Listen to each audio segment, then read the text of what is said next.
Welcome to another conversation off the clock. Hi, I'm Carmina Constantino Torres, and this is Casey After Hours.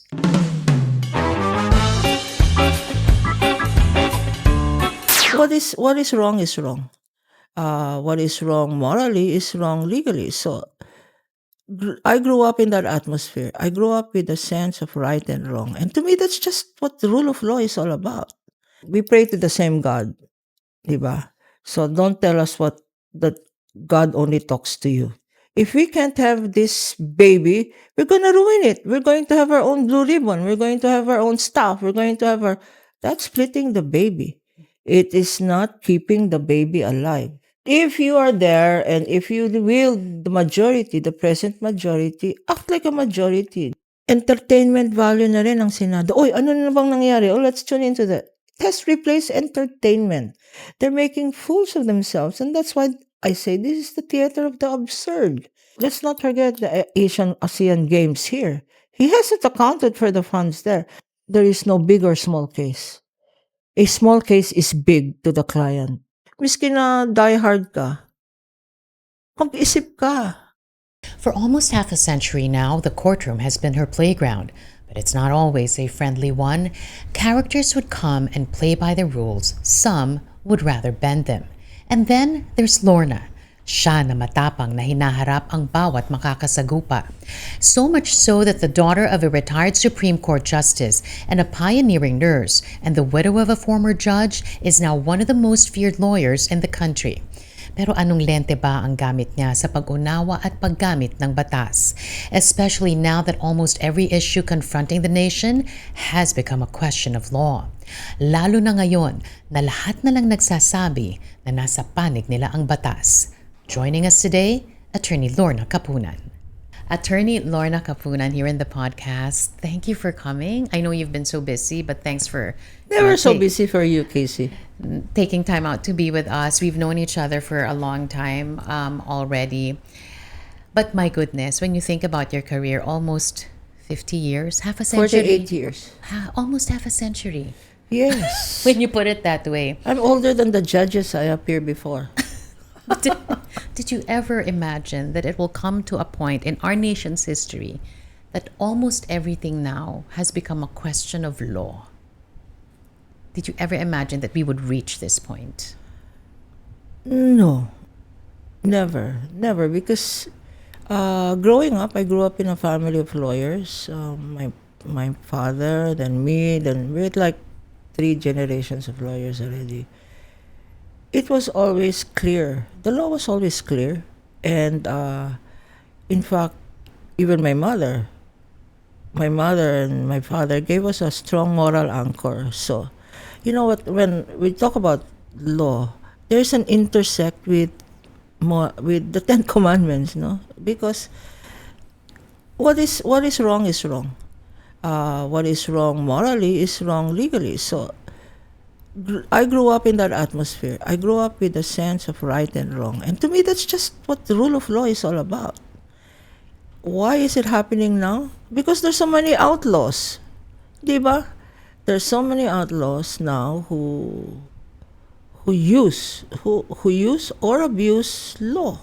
Pag-iisipan kasi, walang masama na isinasabuhay yung batas, hindi ba? Dapat ang batas buhay, di ba? But when does it become dangerous?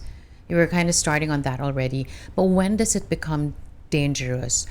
When every little thing is questioned before the Supreme Court. Sinasabi, ang dami natin naririnig, Attorney Lorna, na hindi naman to para sa amin, para sa future generation ito. You would thank us after this whole question before the court. But when does it become dangerous? When every little thing is questioned before the court?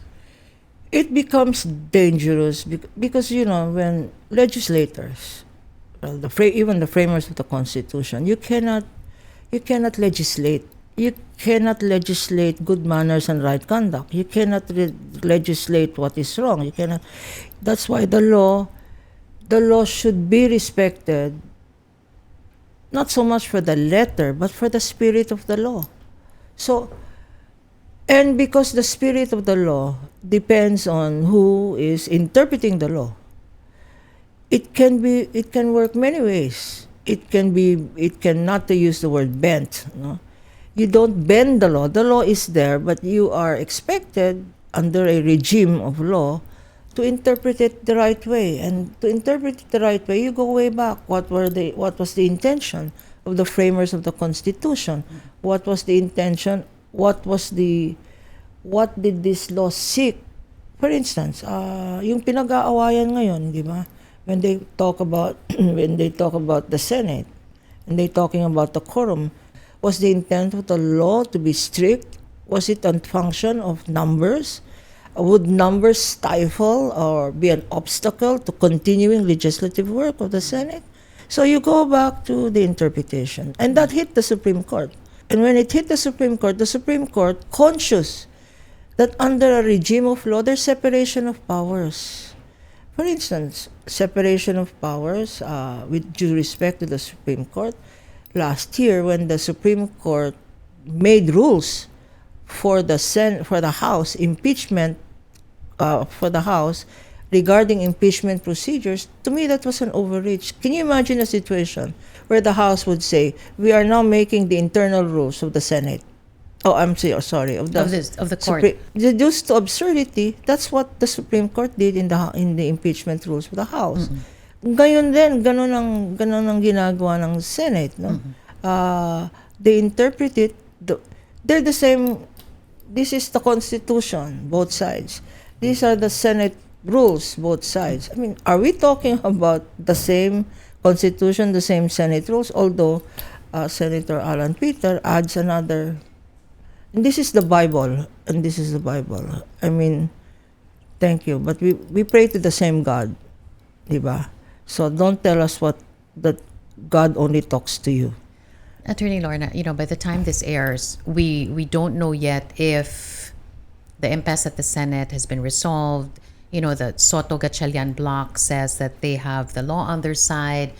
Senator Alan Peter Cayetano says the same. But to your mind, who is right here?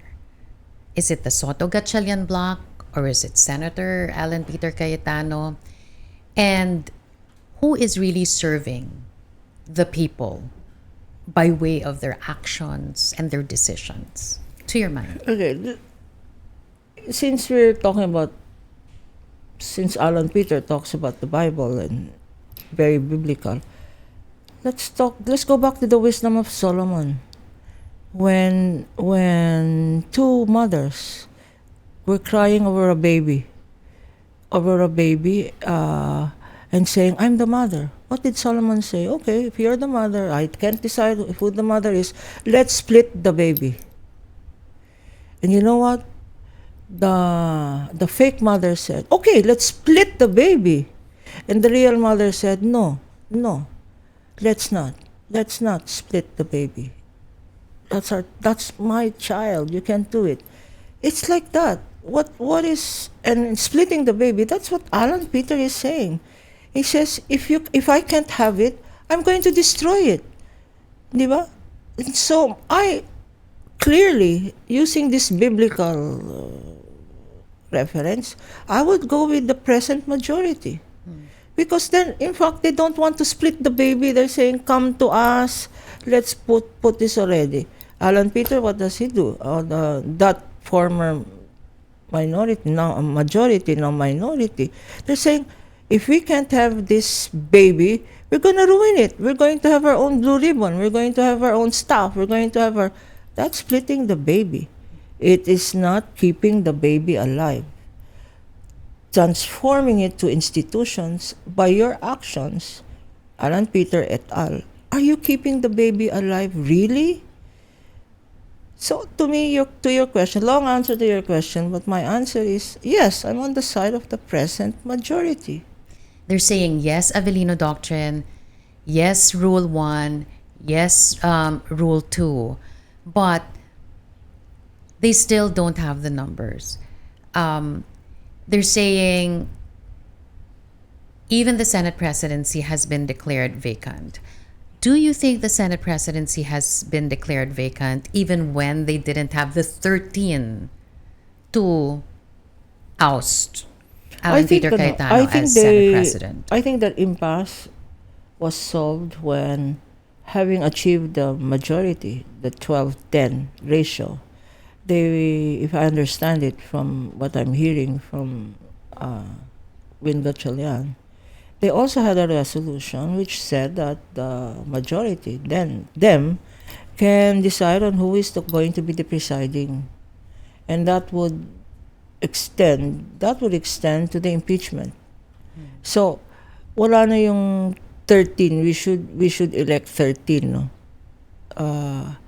Because I think nag-evolve yung thinking ng majority ngayon, ano, because they would say we can, initially they were saying the majority, the 12-10, now that we're 12, we can change everything except the Senate President. Yeah.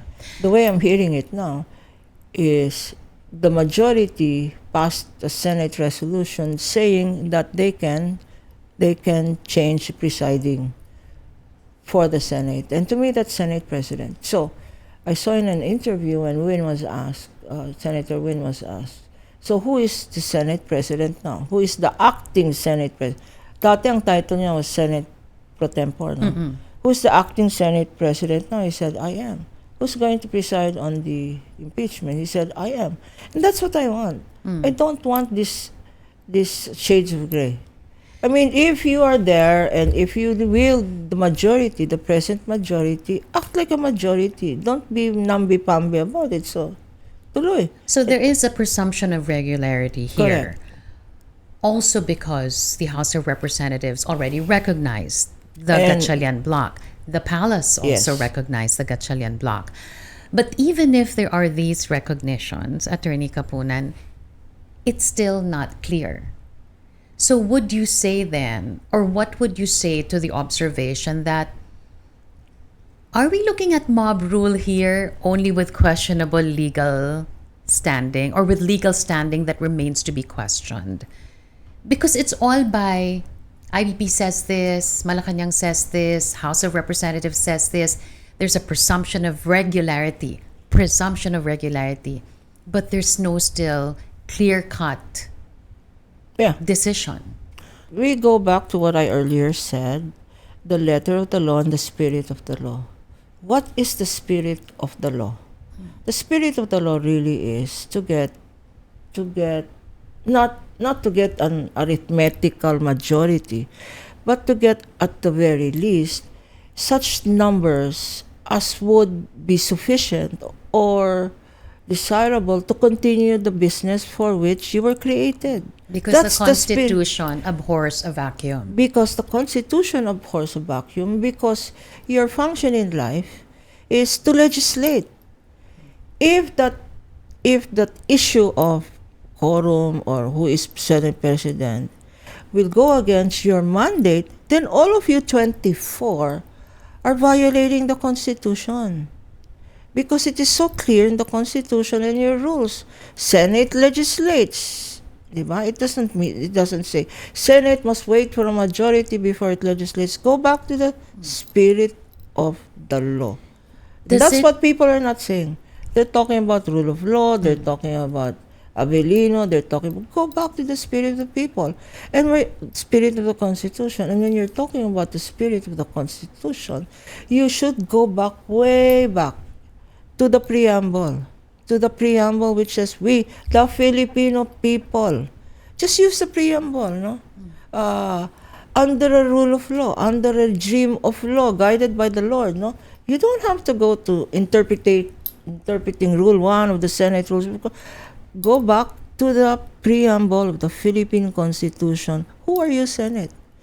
You are the senators. You are senators of the people.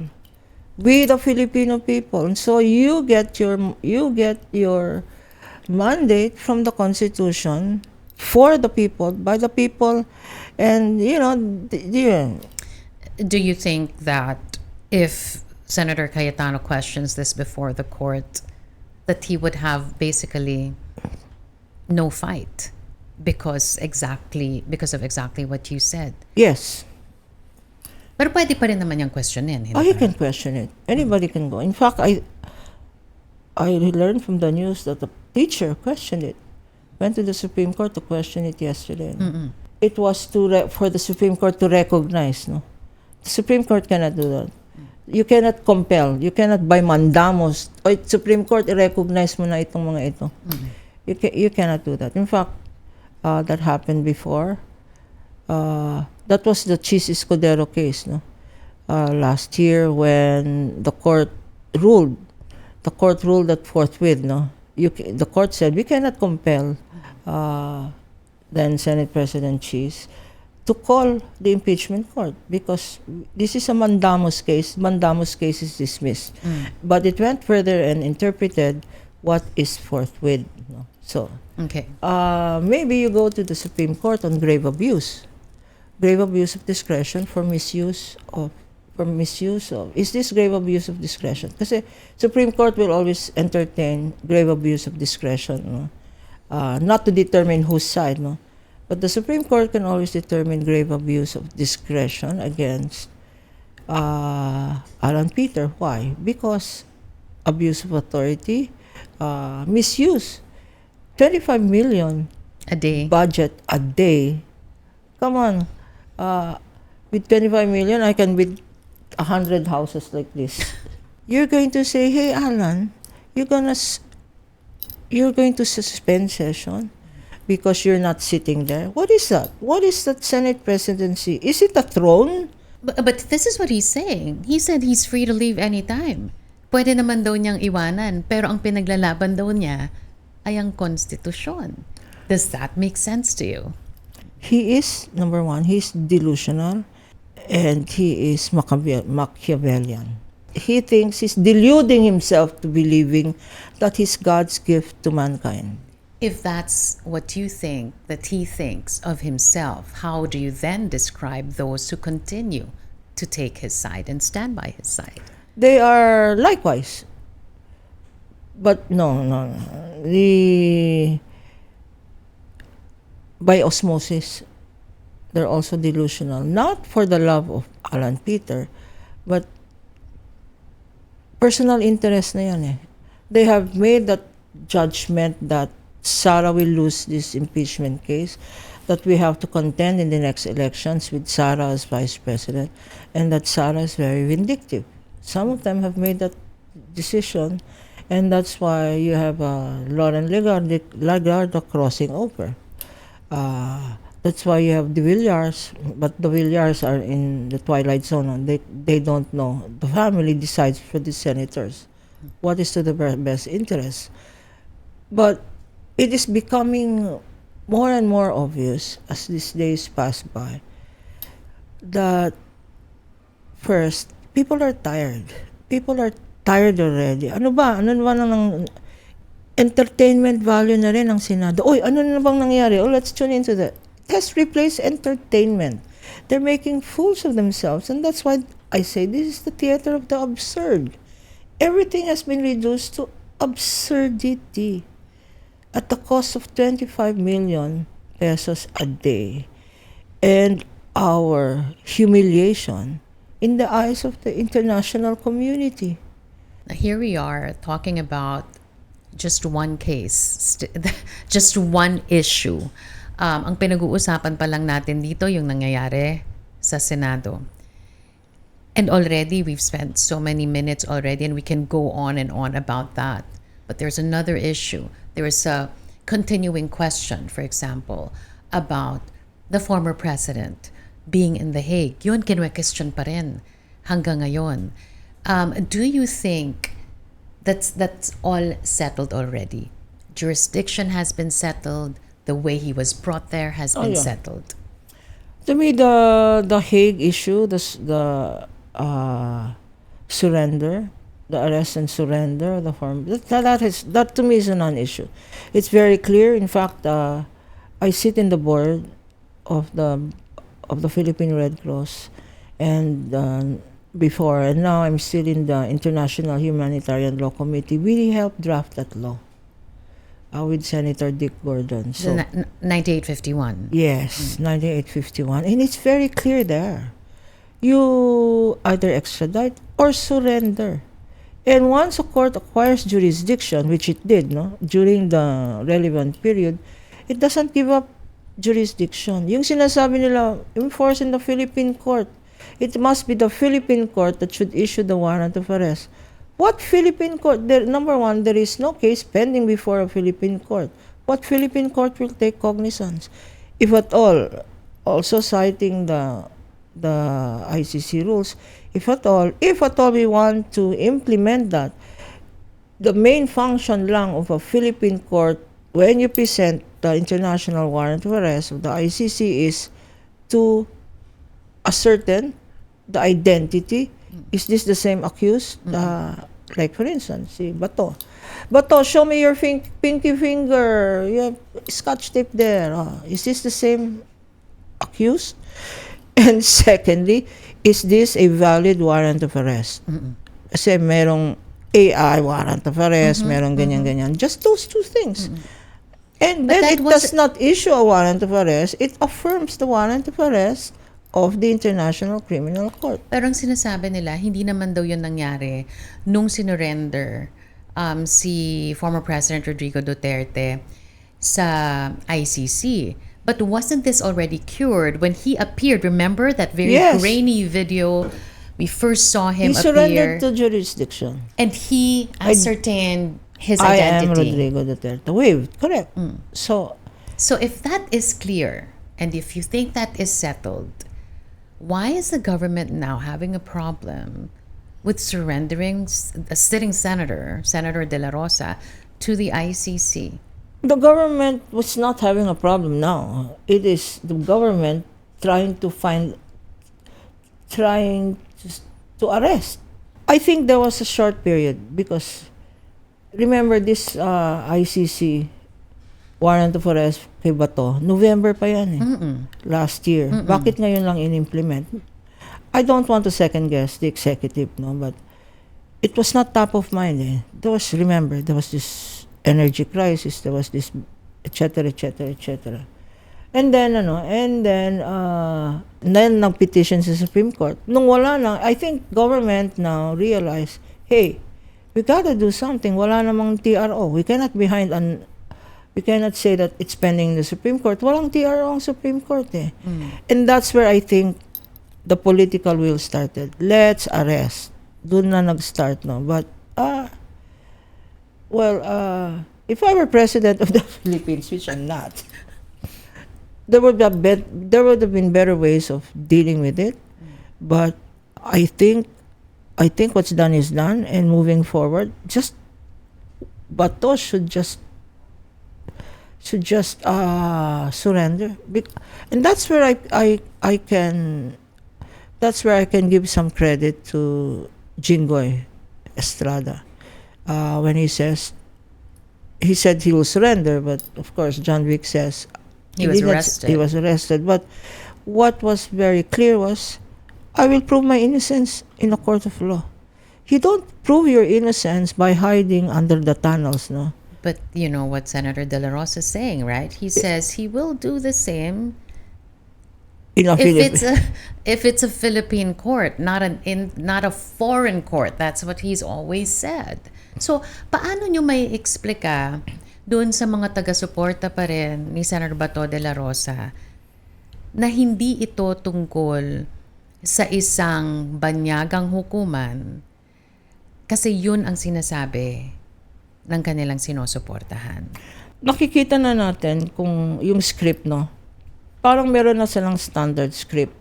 Kung pinag-uusapan ang warrant of arrest, sovereignty ng Pilipinas, kung pinag-uusapan ang Senate President, independence ng Senado. Now they've added another dimension, not only the independence of the institution, but the fact that the allegation that the majority now are puppets, that they're lapdogs of the executive, and that the executive department, the reason there are crossovers, is making deals. Is making deals because halos lahat ng 11 na yan, or 10 na sila ngayon, may kaso. In fact, Alan Peter, we should remind everybody, Alan Peter who claims or who projects to be as white as the driven snow, teka, let's not forget the Asian ASEAN Games here. He hasn't accounted for the funds there. The fact that the ombudsman then has not acted on it, I think, hello, ombudsman, please act on that case. Because, I mean, and of course, pattern and kana. We lawyers, kasi, when we talk about these things, we go back to the pattern. There is a pattern. There is a history. There is a pattern of conduct. And now it's coming out what he did in the house, no, how he clung to power and physically locked the doors, which he tried to do, hindi ba, pinatayan ng ilaw, pinatayan ng internet ang Senate. So there is a pattern. How did you become the person that you are now, Attorney Lorna? Because you say things as you see it, Yeah. walang pag-iimbot, walang takot. Pagtingin mo mali, sasabihin mong mali. Paano ko kayo humantong na kung alam mong may paninindigan ka, that's enough for you to speak out? Well, apart from my parents, and I say this to all parents, because these senators now, they were kids. Senators were kids. They were youth. They were teenagers before they became senators. Who are your parents? And what was your values education? Did your parents teach you about right and wrong? Schools, surrogate parents. Let's say career parents tayo, no?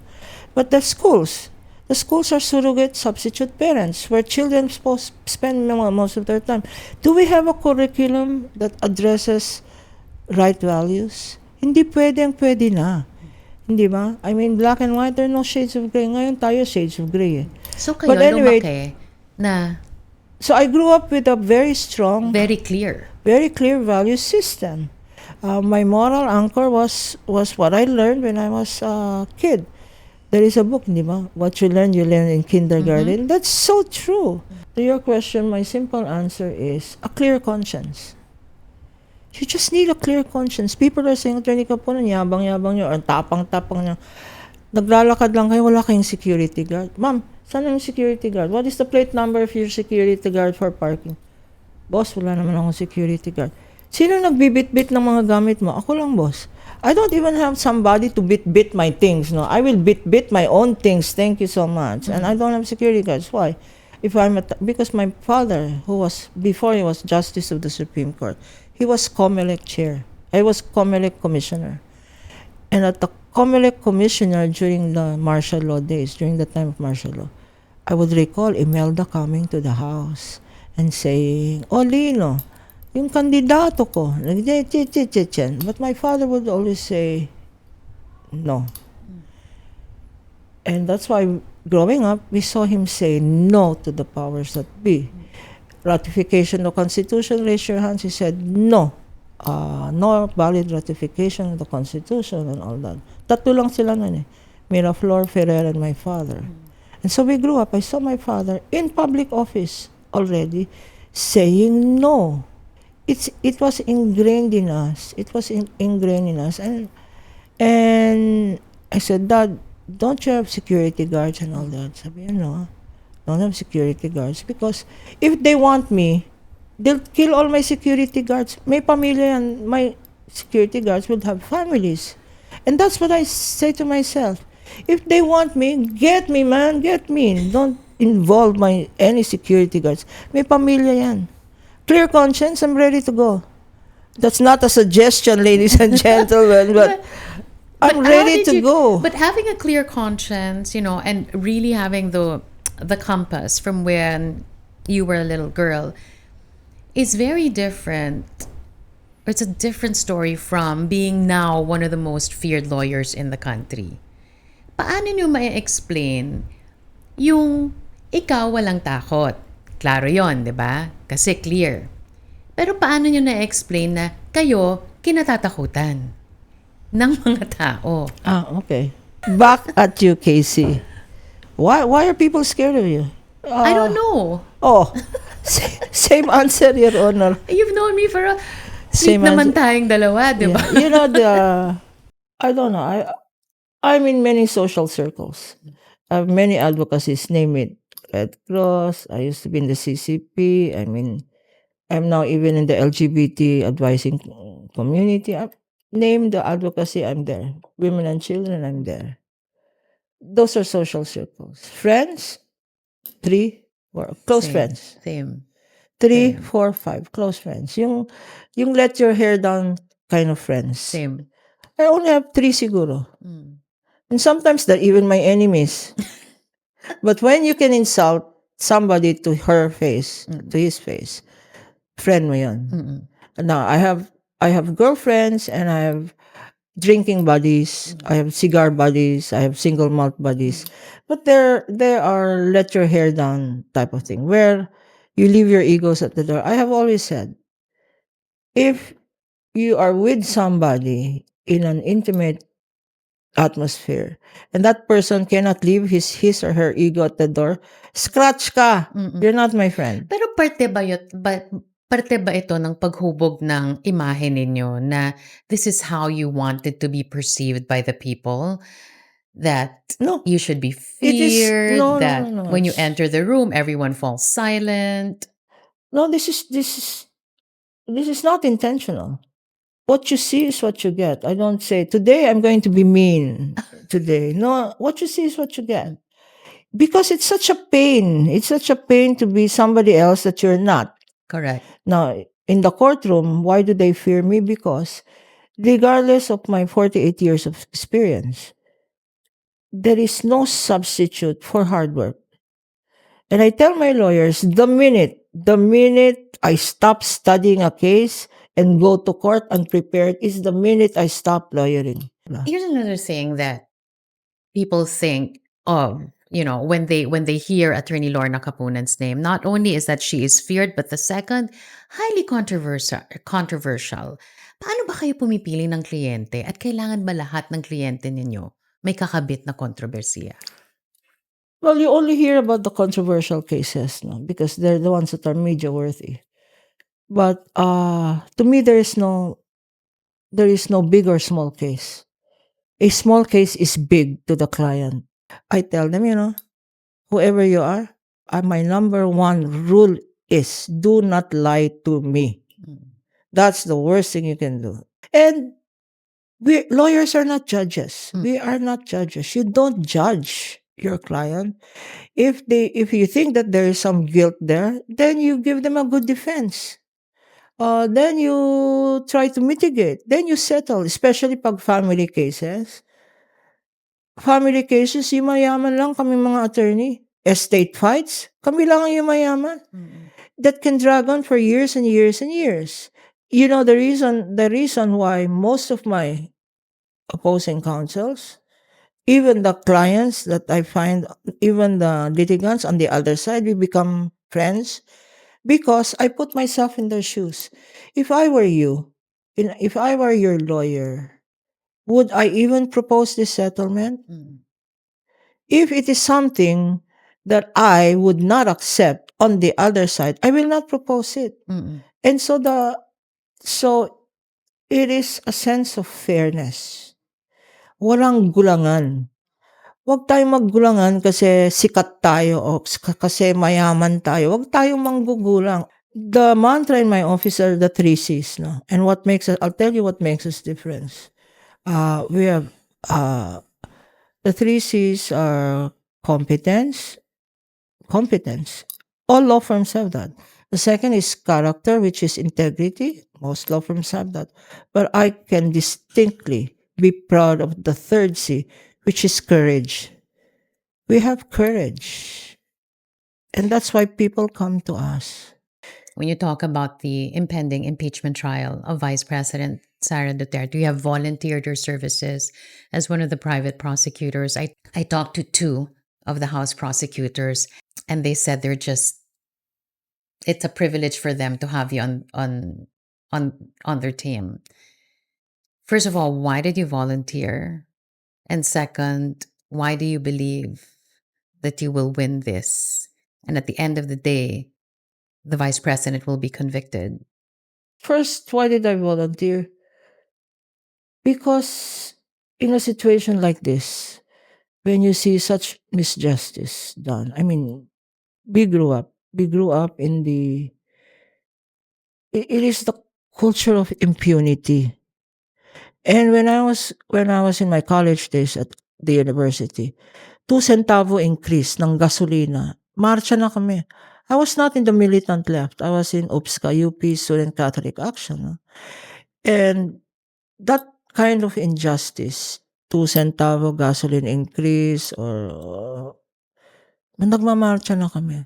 You're talking about billions in wealth, confidential funds, etc. May aktivista lang na unlawfully arrested, nagmamarcha na kami.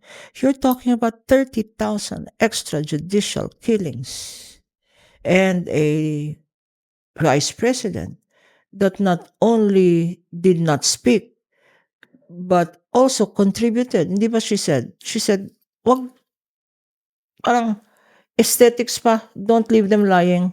Just dig a big hole and bury them there. Parang, that's the type of leadership you want? And to remain silent is to be complicit. If you are silent in the face of all of this, people will say, this is not for me, this is for the next generation and the next generation. This is for me. I cannot live my life knowing that you are still there and getting away with it. Why can I not volunteer? Why should I not volunteer? And the word there is may. You may volunteer. In fact, this is where I say, hindi na may participate. All of us should volunteer, not becoming private prosecutors, should volunteer to listen to the news, should volunteer yourself to apply yourself, to visit your values. Miski na diehard ka, mag-isip ka. Mag-isip ka. And when they whittle it down to, Attorney Lorna, sinasabi mo lang yan kasi anti ka eh, anti-Duterte ka eh. Nag-volunteer ka kasi anti-Duterte ka eh. As if that's wrong. What do you say to them? Now precisely is the right time in history to say that there are no colors of the rainbow. There is no red, there is no red. No leftist. There is no green, there is no yellow, blue, pink. Wala nang colors of the rainbow. There's only red, white, and blue. And that's the Philippine flag. There's no Duterte, there's no anti-Duterte, there's no pro-Sara, there's no loyalist, there's no nothing, you're for the administration. Nada.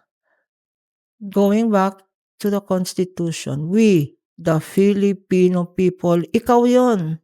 Juan de la Cruz, ikaw yon, Filipino people, na pinagtanggol ng Constitution natin. Huwag mong sabihin future generation, para sa iyo rin to.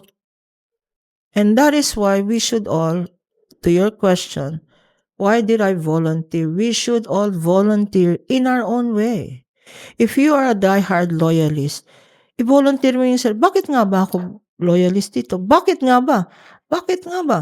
If you are, and the same to the other side, if you are Leni Robredo supporter, why are you a supporter? Are you for principle or are you just anti? Now is the time to revisit your values. And at the end of the day, do it for the flag. Attorney Lorna Kapunan, thank you so much for joining us today. Always a pleasure talking to you. Maraming salamat po. Thank you so much for having me. And that's it for another episode of KC After Hours. You know the drill. Like and subscribe. I'll see you on the next one.